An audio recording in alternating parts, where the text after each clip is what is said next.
পদ্মের বাংলায় মহিলাদের ক্ষমতায়নের নয়া নজির। পরিচারিকা থেকে বিধায়ক, লোকের বাড়িতে কাজ থেকে লোকের জন্য কাজ। শুভেন্দু অধিকারীর মন্ত্রিসভায় আউশগ্রামের কলিতা মাঝি। আপনি কখনো ভেবেছিলেন যে আপনি মন্ত্রী হতে পারেন? কি কি কাজ করবেন? বিধায়ক ছিলেন তখন একটা বিধানসভা ছিল, আউশগ্রাম এই ভাবনা ছিল, এখন তো পশ্চিমবঙ্গের ভাবনা ছিল।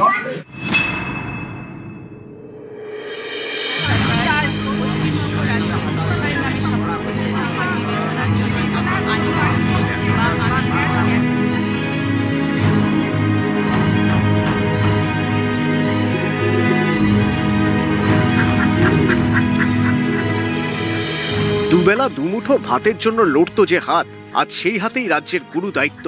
বাধা বিপত্তি পেরিয়ে চরম অভাবের সংসার থেকে উঠে এসে সোজা রাজ্যের নীতি নির্ধারণের ভরকেন্দ্রে বাংলার প্রথম বিজেপি সরকারের মন্ত্রিসভায় জায়গা করে নিলেন পূর্ব বর্ধমানের আউশগ্রামের ঘরের মেয়ে কলিতা মাঝি। তাকে মন্ত্রী করে নারী ক্ষমতায়নের বিরাট বার্তা দিল বিজেপি।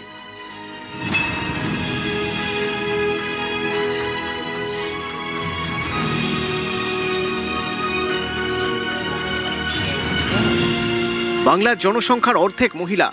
ক্ষমতায় আসার আগে বারবারই রাজ্যে নারী ক্ষমতায়নের বার্তা দিয়েছিল বিজেপি। পদ্মের সংকল্পপত্রে ছিল একাধিক ঘোষণা। মহিলাদের জন্য সরকারি বাস ফ্রি, অন্নপূর্ণা যোজনায় মাসে মাসে ৩,০০০ টাকা, নারী নিরাপত্তায় জোর। अब बंगाल में नौकरियों में 33% आरक्षण मिलेगा। बंगाल की बेटी अब डरे नहीं, बंगाल की बेटी अब असुरक्षित नहीं रहेगी। बंगाल की बेटी अब सम्मान और स्वाभिमान के साथ आगे बढ़ेगी।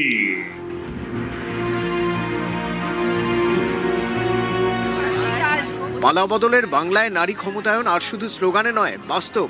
পরিচারিকা থেকে প্রতিমন্ত্রী, কলিতা মাঝিকে মন্ত্রী করে নারী ক্ষমতায়নের জোরালো বার্তা দিল বিজেপি। সকালবেলা উঠে নিজের ঘরের সংসারে যেমন কাজ করা সেরকম কাজ করে সকাল 8টা থেকে বেরিয়ে যেতাম জনগণের কাছে, সাধারণ মানুষের কাছে। সাধারণ মানুষ দুহাত ভরে আশীর্বাদ করেছে আমার।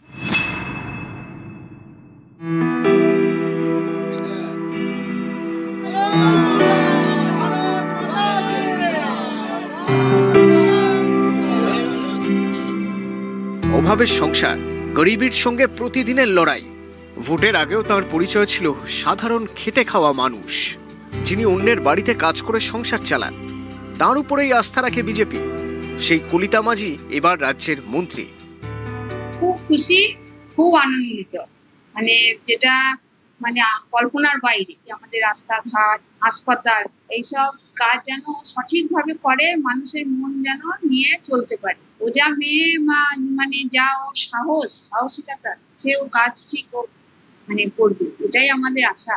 খুব ভালোই লাগছে যে এখানে দিকে ভাই বোনকে নিয়ে দাঁড়াইছে, সেইগুলোকে দেখুক, ভালো করুক, প্রচুর আনন্দ হচ্ছে।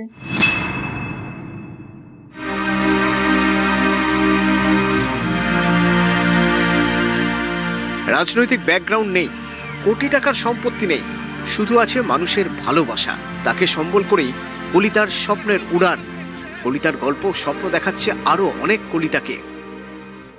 আনন্দ মানে ভাবতে গেলেই চোখে জল আসে যে আমরা এত নিচুর থেকে মানে লোকের বাড়িতে আমরা কাজ করি। যেই গৃহবধূ একজন যে নিজের ঘরের কাজ করতো, সে আজকের মন্ত্রী লেভেলে চলে আসবে, আমরা এটা আশা করিনি। যে দিদি দাঁড়িয়েছে সে দিদিও যেন আমাদের কথা ভাবে, এটাই আমার সেই দিদির কাছে বলা। আমাদের কথা কেউ ভাবে না, না আমাদের সমাজ ভাবে, না আমাদের বাড়ির লোকরা ভাবে। যত কাজ করি মানে কোনো তাদের কাছে মূল্য পাই না। খুব আমরা গর্বিত যে আমাদের মতো একজন পরিচারিকার, উনি একজন এমএলএ হয়েছেন বা মন্ত্রী হয়েছেন, এটা আমাদের পরিচারিকাদের গর্বিত। নারী ক্ষমতায়ন মানে কেবল শহুরে বা উচ্চশিক্ষিত নারীদের এগিয়ে যাওয়া নয়, বরং সমাজের একেবারে প্রান্তিক স্তরে লড়াই করা একজন নারীও যে রাজ্যের নীতি নির্ধারণের জায়গায় পৌঁছতে পারেন। কলিতা মাঝিকে মন্ত্রিত্ব দিয়ে সেটাই প্রমাণ করলো বিজেপি। এরকম আশা কোনোদিনই করি নাই এবং স্বপ্নে ভাবতেই পারি নাই যে এই জায়গায় আমরা যেতে পারবো, কি আমাদের জন্য এই জায়গা। কিন্তু একটা বিষয় দেখলাম, আমাদের ভারতীয় জনতা পার্টি খুব নিচু স্তর থেকে মানুষকে তুলতে পারে। আমি যখন বিধানসভা বিধায়ক হয়ে জিতে এসেছিলাম তখন আমার শুধু একটা বিধানসভা নিয়ে চিন্তা ভাবনা ছিল, এখন তো গোটা পশ্চিমবঙ্গে রাজ্যের মানুষের জন্য। তাহলে রাজ্যে থেকে আমার উপর নেতৃত্ব যারা আছেন যেভাবে দেবেন সেভাবে এগিয়ে যাবে।